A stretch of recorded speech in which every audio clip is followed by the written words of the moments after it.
thank you first for having me on, and second, thank you for asking that question.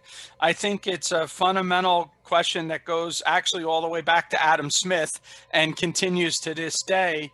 But let me explain a little bit about that. The first thing is that you have to recognize that there are serious problems in the world.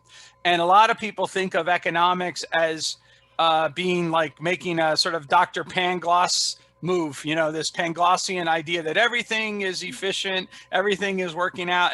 And the first thing is for economists to resist that and recognize that we live in a very imperfect world with imperfect institutions populated by imperfect human beings, and that there's these serious problems of poverty, ignorance, squalor, structural inequality, discrimination, power and privilege.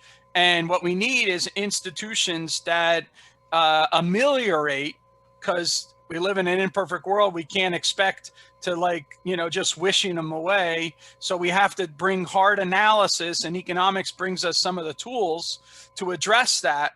And to, in particular, address the issues with compassion and with hope.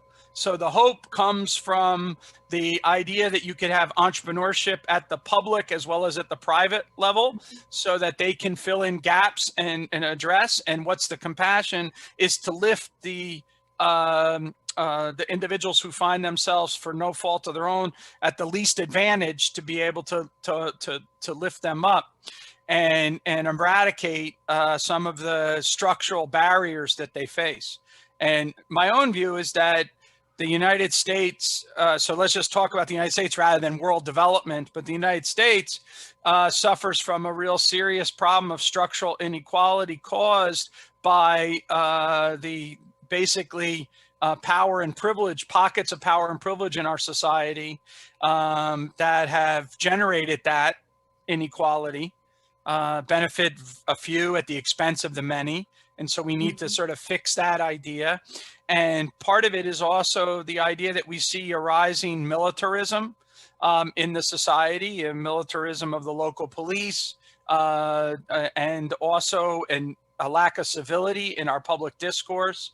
And all of these things have to be addressed in a serious way for us to make progress. And I hope that the tools of economic reasoning, in particular, the ability of economics to analyze the effectiveness of means to given ends, that logic of choice and situational logic is very valuable in disciplining us to realize how we can have self-governing democratic societies.